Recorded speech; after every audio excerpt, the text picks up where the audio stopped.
Hello everyone, welcome to our channel उड़ान सपनों की। आज हम करेंगे क्लास 7th की मैथ्स की वर्कशीट नंबर 31, जो कि आपकी डेट 28 जनवरी की है। आज की वर्कशीट में हम ट्राइंगल एंड इट्स प्रॉपर्टीज़ करेंगे। Classification of triangle by sides and angle. ठीक है। Complete the table below as shown for every triangle, classify by sides, find all the possible classification by angle. सबसे पहले देखिए scalene triangle क्या होता है आपका। ये होता है स्केलेन ट्राइंगल जिस ट्राइंगल की तीनों साइड्स डिफरेंट होती हैं। ठीक है, ये मतलब ये डिफरेंट होती है। आइसोसेलेस क्या होता है, जिसकी दो साइड्स आपकी एक जैसी होती हैं और तीसरी डिफरेंट होती है। इक्विलेटरल क्या होता है, जिसकी तीनों साइड्स आपकी इक्वल होती हैं। ठीक है, ये क्लियर है। तो चलिए, स्केलेन जो ट्राइंगल होता है उसके जो उसमें एक्यूट एंगल भी होता है, राइट एंगल भी होता है और ऑब्ट्यूस एंगल भी होता है। मतलब देखिए, एक्यूट एंगल कौन सा होता है। एक्यूट एंगल होता है आपका लेस देन 90, यानी कि 90 से कम। राइट एंगल होता है आपका 90 डिग्री और ऑब्ट्यूस एंगल होता है मोर देन 90। तो ये चीज़ आपको पता होनी चाहिए। अब सबसे पहले हम जो स्केलेन ट्राइंगल है उसके अंदर तीनों एंगल्स होते हैं। आइसोसेलेस देखिए, आइसोसेलेस में क्या होगा, जब दो साइड्स एक जैसी होती हैं तो इसके अपोजिट साइड्स के एंगल्स भी इक्वल होते हैं। ठीक है, अब सबसे पहले देखते हैं क्या इसमें एक्यूट एंगल होता है। हाँ, यस, इसमें एक्यूट एंगल होता है। क्योंकि देखिए, दो साइड्स जब इक्वल हैं तो हम इसको क्या ले सकते हैं, दो साइड्स जब इक्वल हो गई तो हम इसे ले सकते हैं। तो मान लीजिए मैंने इसको ले लिया 50, इसको ले लिया 50, तो 100 हो गया और ये हो गया 80, तो लेस देन 90 हो गया। तो यस, तो इसमें क्या होता है, एक्यूट एंगल होता है। आप यहाँ एक्यूट एंगल लिख लेंगे। ठीक है, फिर है राइट एंगल। अगर मैं इसमें राइट एंगल लेती हूँ, ठीक है, ये अगर मैंने 90 डिग्री का ले लिया, ये अगर मेरा 90 डिग्री है तो मेरा कितना बचा, 180 में से 90, तो ये 45 हो गया, ये 45 हो गया। तो हो सकता है तीनों का सम आपका 180 आना चाहिए। तो आपका यहाँ आपका राइट एंगल भी होता है। ठीक है, राइट एंगल।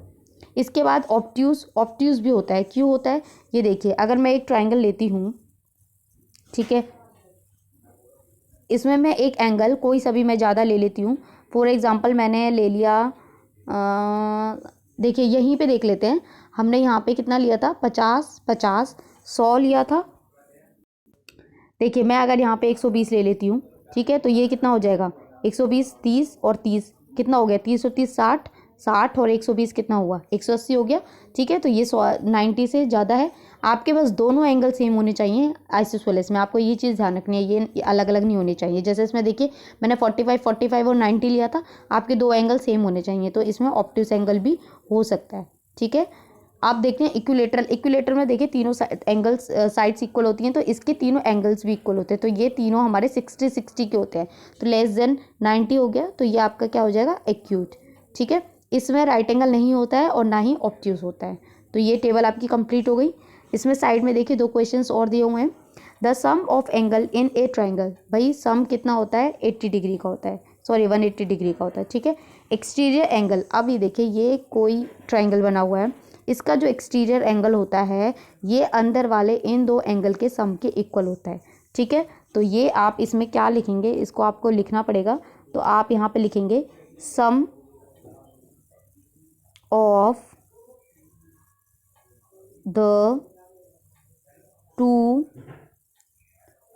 अपोजिट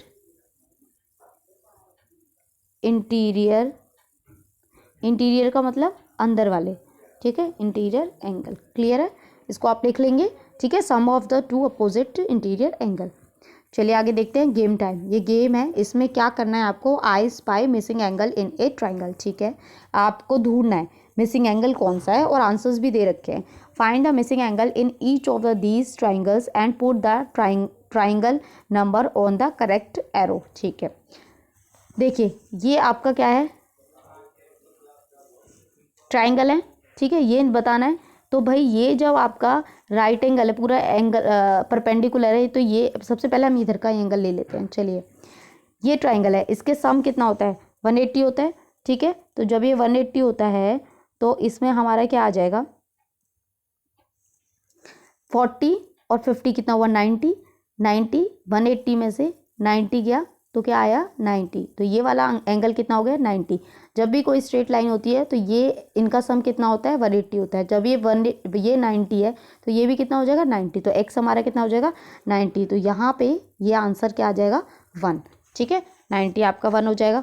फिर यहाँ देखते हैं सेकेंड वाले में, ये फिर ट्राइंगल है, तीनों का सम कितना होना चाहिए 180 होना चाहिए। दो सम हमें दे रखे हैं, तो 55 प्लस 60 इसको हम x मान लेते हैं इज इक्वल टू 180। आप ऐसे लिख लीजिएगा। अब इन दोनों को सम करते हैं, 5 हो गया और 11 हो गया, plus x is equal to 180। अब x की वैल्यू क्या निकलेगी 180 में से हम 115 को माइनस कर देंगे। ठीक है, तो 115 को जब हम माइनस करेंगे तो हमारा आंसर आएगा 100। जब आप इसे माइनस करेंगे तो ये आएगा हमारा 65। ठीक है, तो हमारा सेकंड क्या आंसर आ जाएगा, ये सेकंड आ गया। ठीक है, चलिए थर्ड देखते हैं। थर्ड में भी अभी मैंने क्या बताया कि अंदर वाले जो एंगल होते हैं उनका इंटीरियर एंगल का सम जो होता है एक्सटीरियर एंगल के इक्वल होता है। तो उस 50 और प्लस 60 कितना हो जाएगा 110। आप लिख लीजिएगा 50 प्लस 60 इज इक्वल टू 110। तो ये आपका क्या आ जाएगा थर्ड आ जाएगा। ठीक है, चलिए फोर्थ देखते हैं। फोर्थ में भी वही करना है आपका। ये बेटा जो साइन होता है ये 90 डिग्री का होता है। ठीक है, तो ये 90 है, 20 है और x निकालना है। तो इसमें भी आप ऐसे करेंगे 90 plus 20 plus x is equal to कितना हो जाएगा आपका 180। तो 90 और 20 कितना हुआ 110 plus x is equal to 180। अब 180 में से हम क्या करेंगे 110 को माइनस कर देंगे तो कितना आएगा 70। ठीक है, तो 70 हमारा कहाँ है ये, तो ये हमारा क्या हो जाएगा फोर्थ हो जाएगा। ठीक है, तो हमने ये सब कुछ ढूंढ लिया। चलिए मैं दोबारा से लिख देती हूँ। ये आपका फर्स्ट है, ये आपका सेकंड है, ये आपका थर्ड है और ये आपका फोर्थ है। तो यहाँ आपकी वर्कशीट आई होप कंप्लीट हो गई है। तो प्लीज़ चैनल को लाइक करें, सब्सक्राइब करें, कमेंट करें और अपने फ्रेंड्स के साथ शेयर ज़रूर करें। Thank you.